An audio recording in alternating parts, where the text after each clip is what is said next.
昨天本以为会是我魔术表演史的巅峰，一定能成功。当这行字配上密密麻麻的感叹号出现在周深的社交平台长文里时，我隔着屏幕都能感受到那股子势在必得的劲儿。说实话，看惯了娱乐圈里各种精密包装的完美人设，这种毫不掩饰的期待与翻车后的坦然，反倒显得特别鲜活。一场演唱会，几十首曲目，几万人的场子，艺人想留个名场面再正常不过。但偏偏是这种想把最好的一面毫无保留捧给观众的心态，最容易在直播镜头下被无限放大。我们总以为舞台是台精密运转的仪器，容不得半点差错，可现实往往最有戏剧性，你越想把巅峰定格，生活越爱给你开一场即兴的玩笑。这种期待与现实之间的落差，其实恰恰是现场演出最迷人的地方。它不完美，但绝对真实；它不按剧本走，却往往能撞出最动人的火花。我个人一直觉得，敢于把翻车摊开来说的艺人，骨子里都藏着对舞台的敬畏与对观众的信任。毕竟，只有真正放松下来的人，才敢拿自己的失误开玩笑，把时间拨回5月16日的苏州，深深地巡回演唱会现场。按照周深原本的设想，这应该是一段足以写进个人演艺履历的高光魔术秀。为了证明自己超绝的手法，他在上台前反复跟导播和摄像老师沟通，那句再特写一点简直能脑补出他当时那种跃跃欲试，恨不得把每个微操都扒给观众看的兴奋劲儿。从舞台调度的专业角度来看，这种对镜头的主动调度其实挺考验艺人跟幕后团队的默契。摄像老师也确实给足了信心，直接切了个铺满整块 LED 大屏的极限特写。但问题来了，舞台魔术的底层逻辑往往是距离产生美，一旦把镜头推得太近，道具的物理结构、手法的掩护细节就会原形毕露。我其实挺理解那种想在万人面前炫技的创作冲动，毕竟谁不想在属于自己的主场里，把精心准备的惊喜原封不动地交出去呢？可有时候，太想把细节摊开给人看，反而会把魔术最核心的神秘感给拆解了。这就像做菜，火候到了，留白反而比填满更高级。现场艺术的微妙之处就在于，你得在展示与隐藏之间找到那个刚刚好平衡点，偏一分是刻意，退一分是遗憾结果呢？大屏上缓缓推进的画面，没有行云流水的障眼法，只有扑克牌的机关破绽和操作流程的高清教学。原本想玩个视觉魔术，硬生生变成了全场大合唱式的揭秘现场。从演出传播学的角度来讲，这绝对是个教科书级的反效果案例。镜头语言一旦失控，原本用来放大魅力的工具，就会变成放大瑕疵的放大镜。但有意思的是，现场的观众并没有因为被剧透而觉得扫兴，反而爆发出一种近乎狂欢的笑声。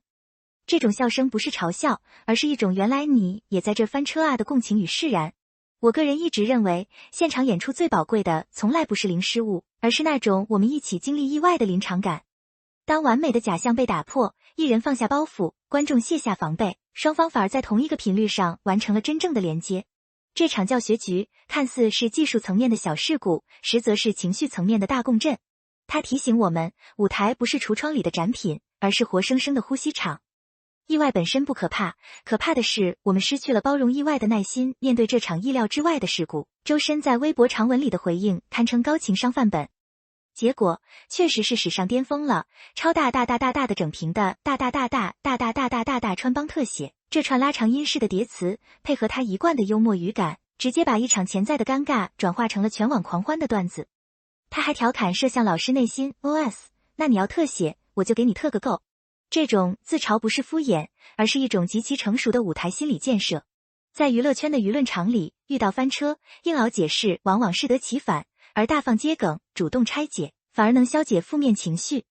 从专业传播的角度看，这叫情绪价值前置。当艺人自己先笑出声，外界的调侃就失去了攻击性。我特别喜欢他处理这件事的颗粒度，没有卖惨，没有推锅，就用最直白的大白话把过程复盘了一遍。这种坦诚，在如今动不动就发声明、冷处理的时代，反而成了一种稀缺的真诚。说到底，观众要的不是永不犯错的机器人，而是会紧张、会翻车，但依然愿意跟你笑着聊天的活生生的人。敢于自嘲，本质上是对自我价值的笃定。网友的反应也印证了这种处理方式的有效性。评论区清一色的自嘲又暖心，甚至有人说这比看正经小品还上头。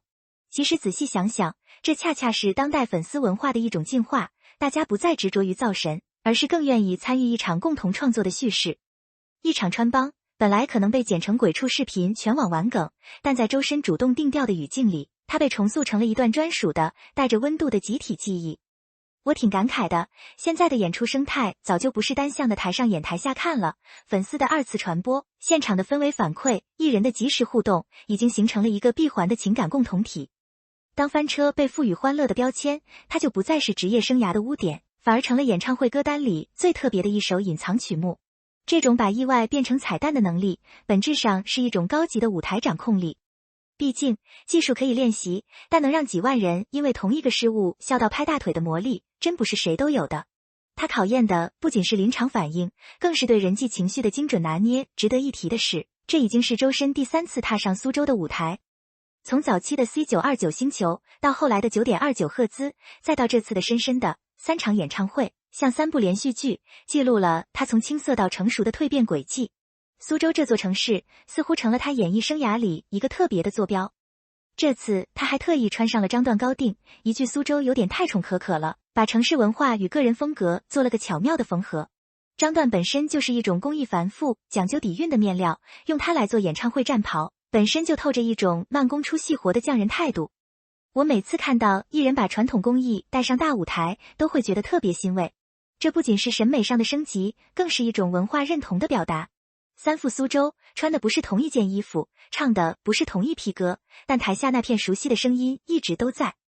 这种双向奔赴的陪伴感，在快节奏的娱乐工业里显得尤为珍贵。艺人成长从来不是一蹴而就的，他需要像枝段一样，一层层理，一次次压，最后才能呈现出那种经得起时间打磨的质感。在长文的后半段，周深没有停留在玩梗，而是把笔锋转向了最柔软的部分。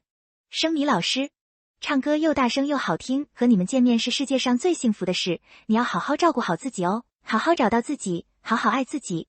最后那句高呼的地球不能没有你，直接把整篇回应的情绪推向了高潮。抛开明星光环，这其实就是一段极其私人的，像朋友聊天一样的叮嘱。我读到这里的时候，真的会忍不住停顿一下。演唱会到底在演什么？唱跳、灯光、舞美？其实拨开所有技术外壳，内核不过是一群需要被看见的人，在特定的时空里互相确认你并不孤单。他在台上提醒粉丝好好爱自己，这句话看似平常，却戳中了当代人最普遍的情绪痛点。我们都在生活里打转，容易迷失，容易内耗，而一场演唱会就像个临时的避风港。他用音乐和话语把大家聚拢，然后轻轻说一句，别忘了先照顾好自己。这种情感的双向流动，才是现场演出不可替代的价值。不是完美无瑕的表演，而是我懂你的泪，你也接住我的真诚，我们都会热烈的盛开的。周深在文末留下的这句话，像是对整场风波的总结，也像是一句写给所有普通人的祝福。